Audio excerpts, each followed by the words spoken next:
आदिवासी महिलाओं के साथ इतने गंभीर आरोपों के बाद फिर जुलाई में हावड़ा का विषय हो, और आपको याद हो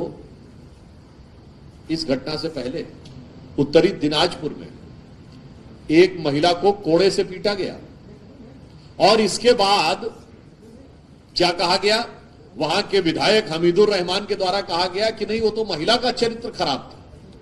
और यहां तक कि उसमें मजहबी कानून की दुहाई दी गई कि जो हो रहा था वो सही था।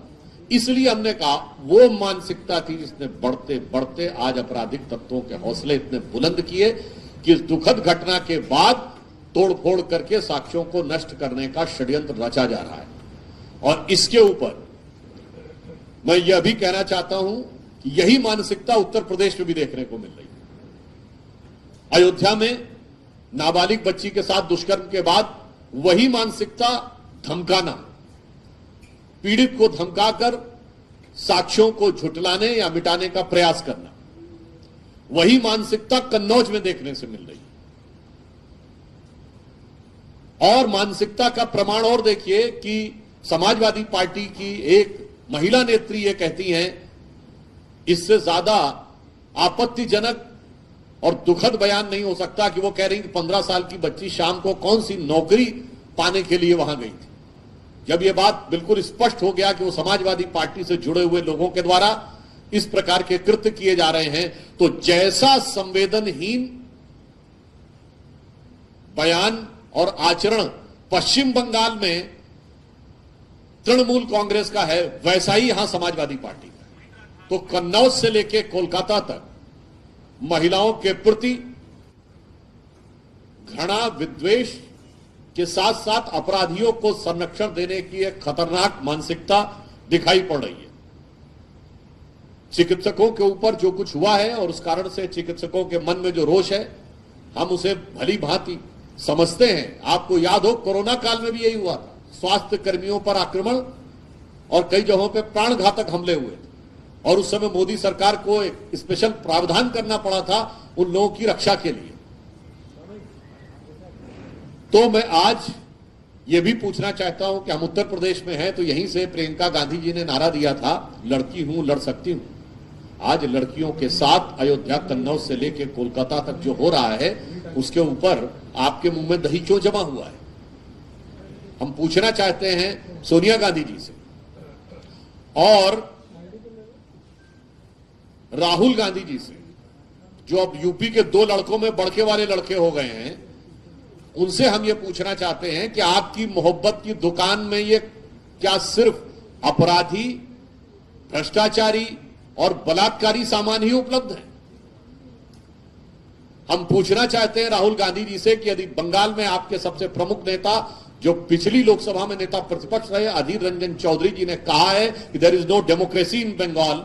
और वो कहते हैं कि ममता बनर्जी पूरी तरीके से तानाशाह हैं और वो अपराधियों का संरक्षण कर रही हैं, उसके बाद आप किस मुंह से उनके साथ गठबंधन कर रहे हैं?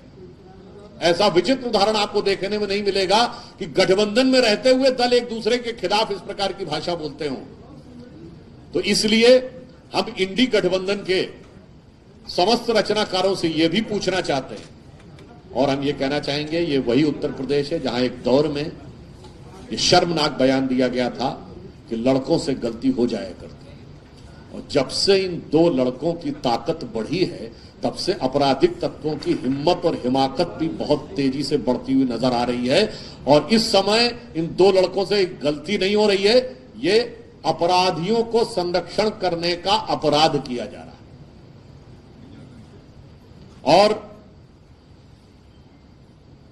इससे पूर्व भी ये पार्टियां सदैव अपराधियों को, यहां तक कि आतंकवादियों को भी प्रश्रय देती रही।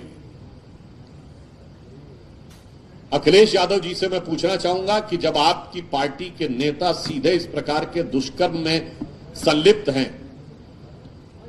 तो उसके उपरांत भी आपकी तरफ से कोई प्रभावी कार्रवाई न होकर बल्कि इन अपराधियों को कवर फायर देने का प्रयास। देखिए, दोनों दल एक दूसरे के अपराधियों को कवर फायर दे रहे हैं।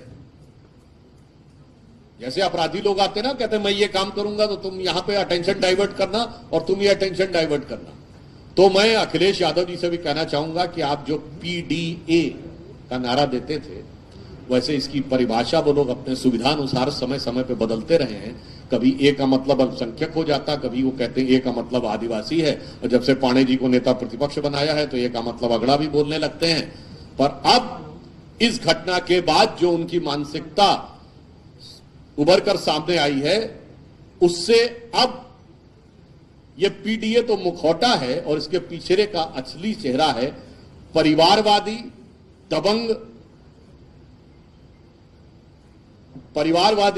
दबंग और अपराधी।